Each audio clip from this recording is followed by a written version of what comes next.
timing is always perfect. Have you ever realized that? It's always hindsight is 2020, right?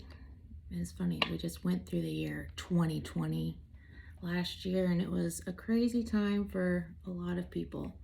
It was actually one of my favorite years because I went through what a lot of people went through in that time, years leading up to that. So if you hadn't gone through any isolation or deep internal reflection or,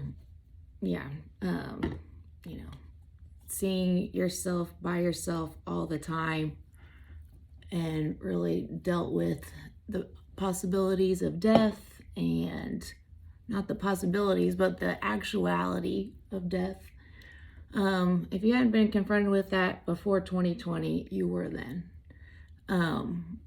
So during that time, I was really just into listening to my internal self, and I love spending time alone anyways because I love learning about spiritual backgrounds, theology, philosophies. That's what I like to do anyways. So, and clean. So I'm living my dream life right now, which is also kind of where I kind of want to start with this.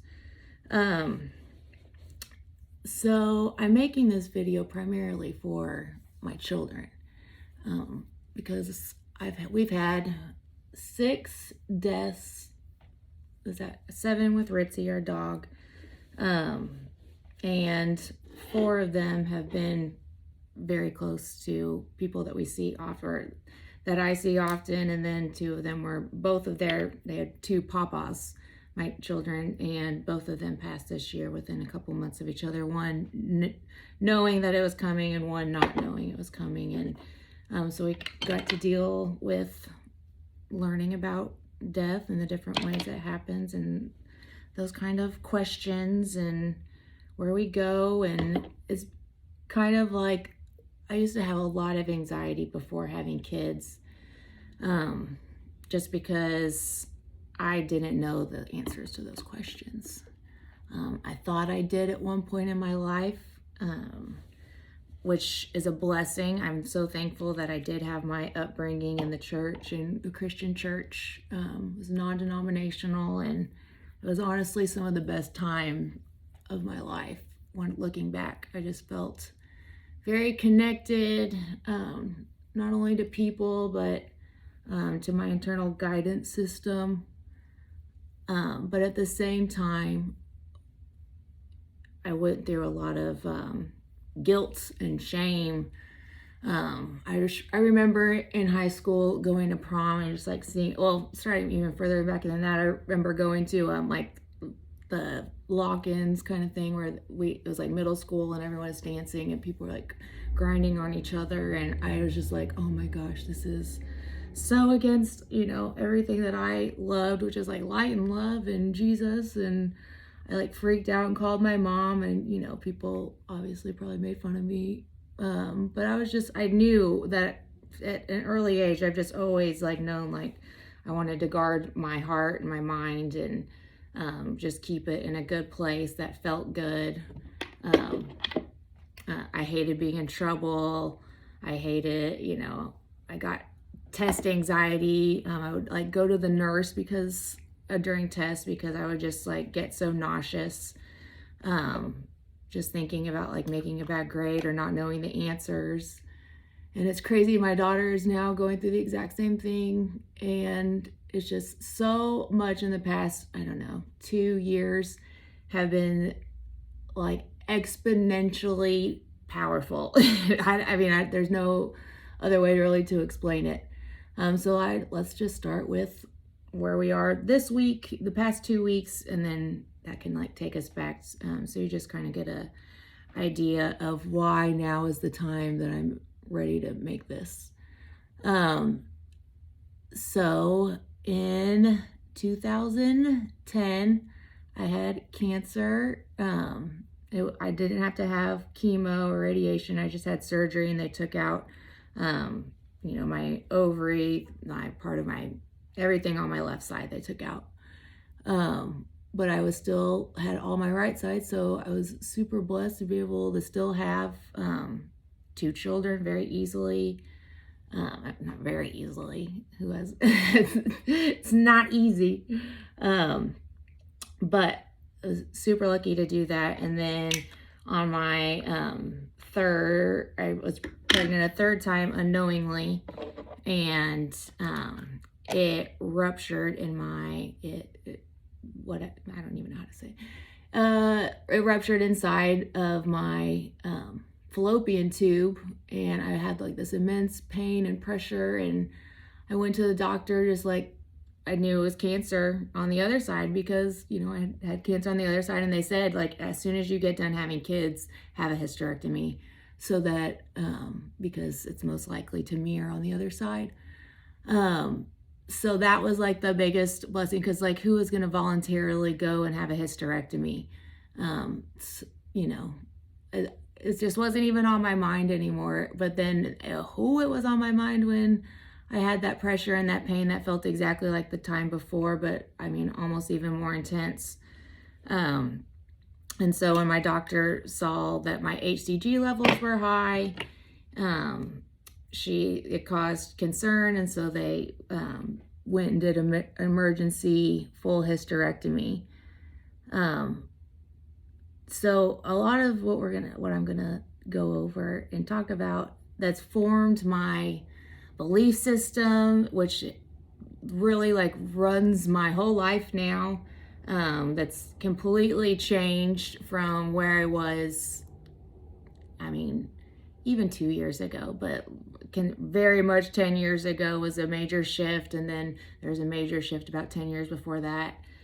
So it seems like these shifts just keep happening, and you gain more clarity along the way.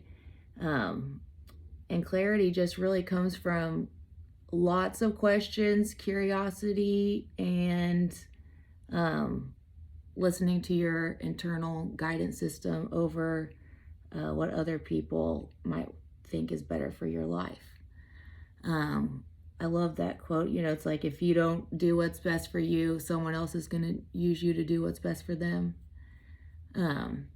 So I went on a very extreme spiritual journey for the past 10 years, which is very crazy because my husband we work perfectly together because we are so opposite, left brain, right brain. I've been diagnosed ADHD, and I've had nervous tic syndrome pretty much from middle of high school to college, where I had to get like Botox shots in my eyes because they would twitch so bad.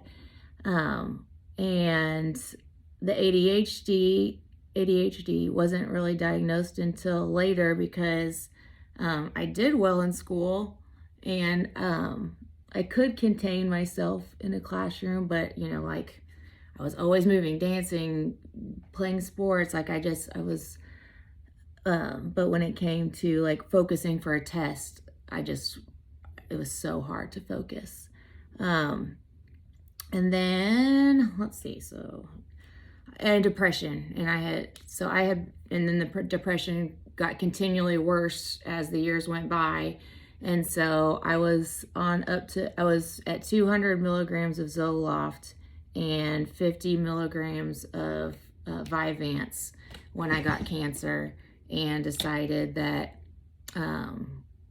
I just a minuscule research and like, oh, but maybe taking all these toxins into my body caused this, or maybe it was the abuse of my body in my college years of drinking too much, or maybe it was my diet because I ate terrible. There's so many things going through my head after cancer that I was like, I need a massive shift. I need to change the way I look at things, the way I see myself and my body. And I went, I wouldn't say nuts, but just like very full 180 into health and spirituality and learning about energy. And synchronicities just started happening like I've never experienced. I mean, I've experienced them when I was like in high school, when I was really into church stuff, but then it kind of went away as I got into more of the world stuff. And then as I kind of went back, it just was like super magnetized. I mean, there's just no other way to explain it. It's like I would think something and it would just over and over and over and over. And I mean, people would probably think I was crazy if I just told them, you know, like one of those things, but it's like you kind of have to know the backstory to see like how that really is crazy. So let's start maybe with that word, crazy. So, and that brings us to 2 weeks ago. Why this whole, so I feel like my whole life I have been afraid of being crazy. I hid a lot of the person that I felt like I am inside, that just loves to dance big and talk about death and religion and you know, how we can make things better for other people other than just people that look like me, that, you know, like I just want to talk about ideas, and I didn't find a lot of people that wanted to do that.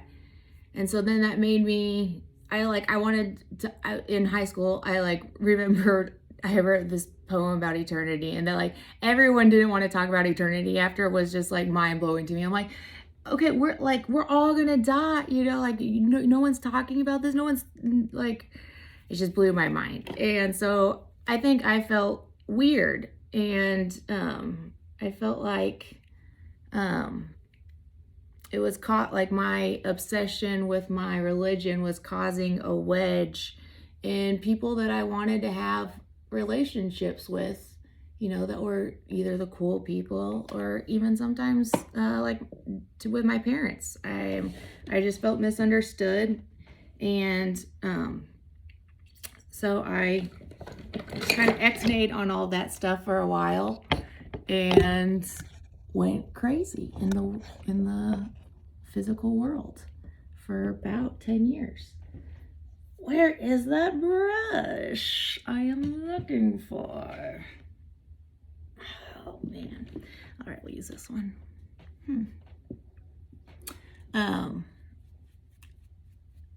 So yeah, I went a little crazy. So that was the word that I had always been, you know, afraid of being called. And so, and it's funny looking back, in order to fit in, I became what I was afraid of becoming. More so. I was like, oh my gosh, this is what like religion is trying to keep us away from, is like feeling this good and connecting to people in this like next, I feel like this next vibrational way. And so then I realized that no, it's really all about the set and the setting and the intention behind using anything that can change our our physical perception of life. So when you're not doing it with, you know, the intention of evolving or learning, and you're purely just using it to have fun, I think that it makes you feel guilty long term, because I think there's an inherent knowing in us that this is meant to be used as medicine. This is meant to be used as a healing device. And when you use a tool wrong, bad things can happen, right? So let's go back to crazy in 2 weeks ago. So I've been really quiet about, I've been a dance teacher now for 2 years, 2 years now. And even how I got into that is so synchronistic. But I've never really shared, you know, my stuff or tried to promote my class online or try to grow, because I think I was still just very insecure about being a teacher and like just not feeling good enough. And my teacher before was like this incredible woman, and Um, it was just, she was sick, and, everyone missed her. And I felt like I was coming into a position that people didn't want me to be there. Maybe I was just questioning everything, even though, I knew that wasn't true. And I knew people liked me, and, they were thankful that I was there, and that they still were able to dance, even though it wasn't with who they probably wanted it to be with. But I just knew deep down that, like, I just have to show up. Like, I just have to keep showing up. I wrote this down 10 years ago, that I wanted to be a dance instructor. Like, that would be my dream life. And now it's happening, and it sucks that this is the way that it's happening, but this is how it's happening, and that's the reality of it. And amazingly, my teacher, Vicky, she had gone through some major, stuff that was losing her husband, losing her parent, like stuff that I had not gone through. And so it just made my problems always feel just like so minuscule to like this. I just thought she was amazing. I was even insecure introducing myself the first time, like, and I'm not insecure introducing myself to really anyone. But she just had this different energy that was just so powerful and beautiful, and I was just so awe-inspired of her. So taking over that position was a really hard place to be. But I continued, and there was, a small group of people that came continuously, even through, so she ended up passing. It's still crazy how fast it just, I honestly thought that she was the biggest fighter I'd ever met, and I knew it was just a short-term thing. And then I was hoping, like, my vision was I would take over until she got better, and then she would get better, and the new clubs would open, and then I would move to the new clubs, and she would take her class back. And so when I got the call that she was in hospice, it was so hard to process. But that's when also, like, all the spiritual training and background of just like spending so much time listening to everything I could get my hands on, of all different kinds of religions talking about death and their death in different cultures, and just different views of it, and learning all this stuff. It all became so clear and apparent because this past year, it set me up for viewing all the things that were happening in a new and different perspective than I would have years past. And it made me able to continually show up, even though, yeah, it was hurting inside, but I could rise above and see that, this is the time that I'm being used, and you have to show up. If you want to have the benefit of a great life, then you have to give to get the best, you have to give the best, right? So I gave my best. So I gave my best.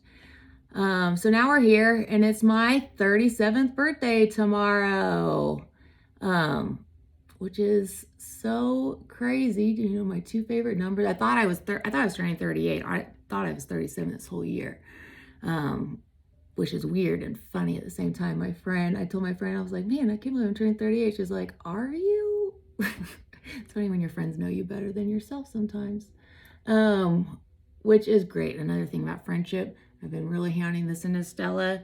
It's better to have a small few that know you so well than to have a lot of friends that don't only know this one part of you, like the internet, because you're just showing your best. A lot of people, that's just showing your best parts, and real life and real friendship is in the hard parts.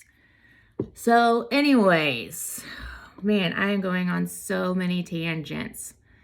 Crazy. Last week, when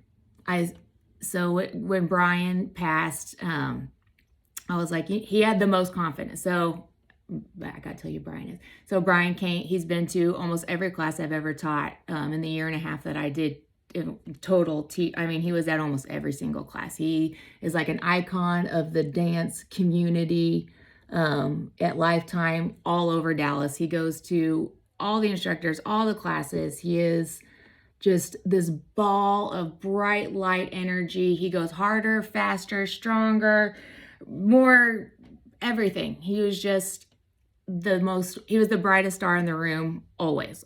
If he was there, he's the brightest star. I mean, everyone knows that. Everyone knew that. They called him Plastic Man and Elastic Man because he just moved just like no one else moves, and it was beautiful. So when he passed last week, I was thinking, I'm going to channel that confidence. I feel like I've lacked a lot of confidence in teaching and really just showing up as my authentic self. Just overall, that I hide a lot of parts of what I believe, of things that are happening in my life I don't talk about to people because I'm afraid of thinking I'm crazy, or like showing me dancing and people like, that girl's crazy. So those are always things that have always played through my mind. I think it's because I have been more right-brained and neurotypical that way. Not neurotypical, neurodiverse. I've been neurodiverse in that my right brain is overactive. And I've always been just afraid of that side of myself becoming too apparent to other people, that they feel different than me and they don't want to, they're like, oh, I don't want to be close to her. So I was like, when Brian passed, I was like, my favorite part about him was that he just was his authentic self always. He just like went so hard. He never cared what anyone thought of him. Like it was my favorite. So I was like, okay, I'm going to post a video of my dancing. I'm going to try to start. Our manager's been talking about growing our classes, and in order to keep our classes, we need to promote them and grow them. So I was like, I'm going to post a video. So I posted a video, and what is the first comment on my video? Girl, you're crazy. I'm not joking. Like, all those thoughts were literally going through my mind, and I'm like, my mind really is projecting reality, because those were my most fears of putting this out, and it was like immediately mirrored back to me. So this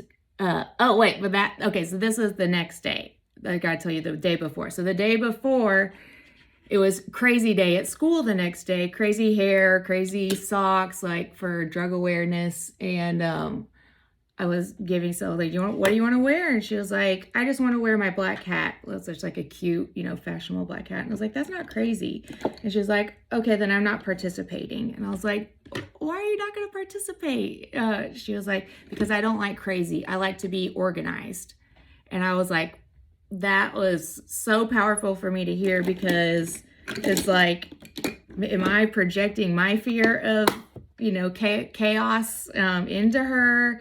And so then that evening I took her to dance, and I took my son to the park, and my son is autistic, and we don't go to the park often because he elopes very quick and easily. Like, you turn, he's gone. So we just don't do things in public very much. And we've been working in our parent training on them giving us tools on how to go and work on things in public. So we were going, I was letting him go further from me than I usually do. And then when, stop, come back, and he was doing good at that. And there's two other little boys at the park, and they were his size and they looked his age, but they're talking, having a conversation and playing, and my son doesn't talk and he doesn't interact and doesn't play. So one of the boys is telling the other one, go ask that boy to play with us. Go ask him his name. And he looked at me and he's like, he's like, no, that boy is weird. He's crazy.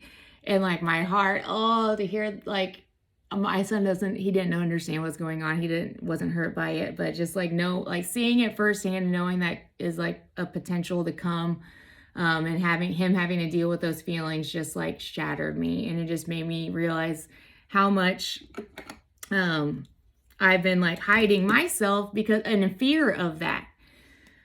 So I decided in that moment, Brian passed that same day or the day before, and I had been thinking about this confidence and overcoming crazy with confidence for that past day. And I was like, okay, this is the time to use what I've been thinking in a real life experience. So instead of just going in a corner and crying and or going to the parents and saying like, hey, just so you know, like your kid said this and maybe you should teach them about like there's so many ways I could have seen other people handling it if they were immediately offended. But I've really tried to work in the past many years on not trying to be immediately offended, but to just take the look higher up and see like, oh, like they're just saying that because of this, and they don't, they probably don't mean it this way. And there's just a lot of backstory that goes into every person's in what they say or how they act. There's a lot that goes in that we don't know and don't realize. So instead of just, myself retreating or, fight or flee, that, fight the parents or flee the situation and cry, I decided I was going to transmute the situation. I was going to change it, make it a learning lesson, make it something that we could all gain value from. I could gain value from the fact that I see that there's not two decisions to be made of confronting, confronting or running, that I could actually make this into a new situation.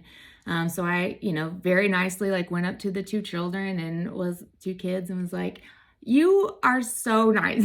First of all, I just want to say that is the nicest thing for you to come up to my son and ask him, or for you to even talk to your friend and say that he should come ask him to come play with you guys. That is so nice. And I just think that you guys are such great kids for, wanting to do that. But have you guys ever heard of autism before? And they both said no. And I was like, so what that means is actually just one side of his brain works way better than the other side. So most people, they have kind of a balance of their brain, and his is just overly balanced on the other side, which makes him not be able to, the side that communicates and plays with other people right now is not functioning at its highest. It will someday, we hope. And he is making progress, which is great. I mean, great progress. He really is. But that's why he is different, and that's cool. But I just want to let you guys know. So if you ever see anyone, it's not that they're weird and crazy. It's just that they're different than you. I don't even know if I said that because that sounds a little condescending. I remember both kids just smiling so big that just they felt more seen, that an acknowledgement of how nice they were for asking in the first place. Rather than me being offended or, me coming at them because they said crazy and weird. So it was a great opportunity. I felt great about it. The kids were learn something new. They were oh, okay, having fun. And so it was just, so the next day I posted that video, got that comment, and I was like, man, that is so crazy. That is so great. And I say it all the time. That is so crazy. But I think the difference is calling someone crazy and calling something crazy. Because a situation can be very crazy, or, it's out of the ordinary, which, some people are out of the ordinary, and that is crazy but I think that over time, this word has been stigmatized to, that puts a wedge of mental health and keeps people that have neuro differences kind of guilty and shameful about letting their true selves come out, because they are afraid of that being called that term, because all they want is to be loved and accepted, and they feel different, and being called crazy makes them feel like that's the reason that they're different, is because they're, some people think that crazy. And it's just a term that I think that we could use better terms, better language that is more accepting to everybody, that we can all benefit and rise together vibrationally by just learning how to use some language, just change our language just a little bit, because I don't think people realize how powerful words are. If you haven't seen, there's this great video about, they put two plants in a school, and they had one side that was playing like negative bullying comments, and the kids would come up to it and they would talk bullying comments to it, and the other one was all getting positive reinforcement and the kids would say positive things into it, and they would literally see over the weeks how that one would wither and then one would thrive. Words are vibrational. They are not just how we get a point across. We can get our point across in a positive way or in a negative way. It's the intention with our tone. It's the way we come at a situation. It's the way we approach it. And it can't, and you can tell when it's a false, like, the Texas phrase, like, oh, bless her heart. It's like, you're saying it like a nice thing, but your tone is saying a different thing. It's condescending.